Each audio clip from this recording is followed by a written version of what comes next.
What's going on, everyone? Welcome to the RabidMining YouTube channel. And as we all know, Bitcoin is king. With that being said, I'm slowly starting to convert my entire farm into paying me out with Bitcoin and Bitcoin only. Now, what am I talking about? Why?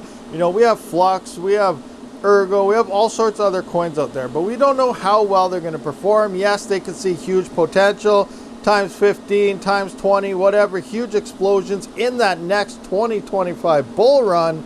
But, you know, the future we cannot predict. And one thing we do know for sure, Bitcoin is king. So whether all the other altcoins do perform and hit at least their previous all-time highs, which we don't know yet, because most of all the coins here, especially on the GPU mineable coins, because everyone talks about GPU mining, there's not so many miners out there on CPUs and other things right now, but it's a big deal on GPUs. And the current coins, they've only seen one bull run, so we don't know how well they are going to perform yet. So there's a lot of uncertainty there, but there's also a lot of room for huge explosions. I'm not going to take the gamble, but I'm going to roll in with the king, and that is Bitcoin. So with that being said, you know, RabidMining is actually, as much as I hate NiceHash, I got a few things testing out NiceHash. So those Ipollos over there, these guys right here, we got the ETC Mini, the V1, what do we got? We got the ETC Classic Plus, we got the V1 Mini SE, and those are currently rocking NiceHash right now. I don't know if I'll have a profitability update to compare to non-NiceHash and any type of swapping or anything going on anywhere. Over here, I got my Jazzminer X4Q, the X4-1U in the bathroom there screaming away. They're both on Unminable, mining ETC hash, and they're paying out in Bitcoin. So I'm going to do a profitability test. Again, I don't know if it will be in this video. You'll have to find out later on if it is or not, but it depends how long. I did start that pretty late last night, so it might get too late to actually wrap this up. But in the future, I will do a comparison between ZIL mining across all these with ETC and doing that with the swappers of Unminable and NiceHash together and seeing if we're getting pretty close to the same rewards. Remember, we also are removing the exchange fees. So there are some exchange fees involved if you swap it yourself. Usually you'll make a bit more. And I find TradeOgre to be amazing for this very process because its withdrawal fee on Bitcoin is only like $1. It's 0.000005, where if you go, actually 4 zeros, 5 zeros, I can't remember, but it's only like $1 something, so whatever, that fits in the decimal place. But if you go to like Binance, Crypto.com, and a lot of the major exchanges, Coinbase, it is 3 zeros and a 5, which is like $11 or $12. So it's stupid high and not worth it. Also, don't be holding your crypto on exchanges, guys. You're giving away your crypto. If you did not see my rant video, be sure to check that out because it'll open up your eyes on giving away your crypto to these dumb exchanges. Just don't leave your crypto there. Put it in your own wallets. As for a wallet, where am I storing my Bitcoin? So currently I set this bad boy up right here. This is the Ledger Nano X. No, you're not gonna see my seed phrase or anything, but I set this up the other day and I've slowly been converting stuff over. So all my Bitcoin is hanging out in this little device. This thing, where's it gonna focus here? Focus, there you go. So this thing is actually holding the private keys. I cannot send my crypto anywhere unless I plug this thing in or hook it through Bluetooth to do so. So everything is incoming and it's not going anywhere unless someone steals this from me and then gets my seed phrase. So that's not gonna happen. This is staying on me. I sleep with it. I do everything I can with it. I got a couple buried in the backyard. So, you know, things are nice and safe. So what all am I mining currently to get that Bitcoin? So as we know, the ASICs here, the Ipollos, they're on Ethereum Classic. We got the Jazzminers, ETC as well. The GPUs are trying out a few things. There's Nexa, that's out there. It has been fairly profitable for quite some time, but the hash rate is growing fairly fast. So it's not looking too hot. There's a few new coins out there. I don't know how well they're gonna do, but I might try them out. I don't know, we'll see what happens, but I gotta be very careful here because my GPUs, if I'm not watching everything closely, I will not be able to cover my power bill and that'll just be a bad day.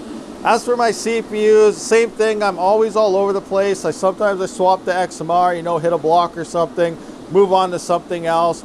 Currently, they're on Dero most of the time. GSP coin I've been trying a couple times here, so there's those. Obviously, Raptorium, you know, I believe it's going to have some nice pumps in the future, but we'll see what happens. So these are moving around, but so far we are still on track for my little farm here to start mining, I guess, anything that they can mine and converting that into Bitcoin. And in the process, in theory, these things are more profitable than owning a Bitcoin miner. Now, Bitcoin miners running what, around $6,000. Obviously, I have a lot more than $6,000 worth of hardware here.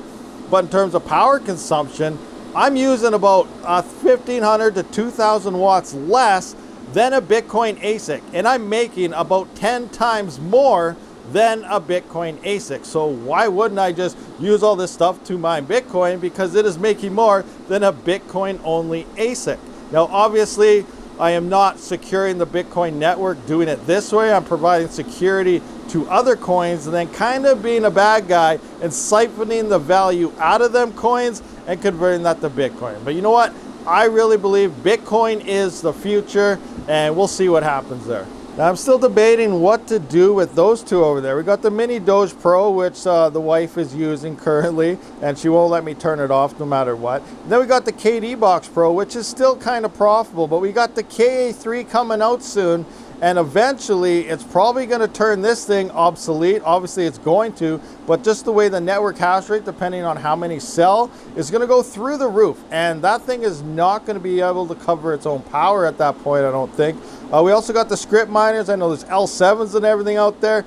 I would really like an L7, but at the same time, I'm up in the air because it's looking and sounding like there's some better script hardware coming out into the market this year, and it's going to make the L7s even obsolete. And I believe Bitmain is currently working on an upgrade to the L7 as well. So if you are, you know, in the boat of looking for an L7, it's a really bad time to really do it. Yes, we're down in the market, the prices are coming down, but if these new miners release sometime here in 2023, and I do believe this bear market is still another 1.5 to 2 years before we start seeing some nice gains again, so it's going to last quite some time this winter, just like it usually does in the past winters. It's usually 2 or 3 years, but if Bitmain and this other company releases their new script miners in 2023, we're going to see L7s drop in price because people aren't going to want them as much anymore. There will be new hardware, which means higher hash rates on the network, better efficiencies, which makes the L7s less appealing. So keep these little things in mind, guys. The rumors are flying. New script gear is on the way. All right, guys, so that pretty much does wrap up this video. I will have to get to the profitability of NiceHash with those and Unminable with those and kind of compare it to straight pool mining with everything at the same thing at a later date, maybe tomorrow or something. We'll see here. But I am actually curious to see how much profit I'm losing or maybe even gaining by taking that route. And obviously, I'm getting this paid out in Bitcoin. I believe Bitcoin's value is going to explode in the future. I'm not saying nothing else will. Of course, other coins are going to as well. But the safest bet is always on Bitcoin. And that's the road I'm taking this time. I'm going to go 100% all in Bitcoin. Let's go Bitcoin Lambos and Raptorium. All right, guys. Thank you for watching. I'll see you on the next one. Rabid out.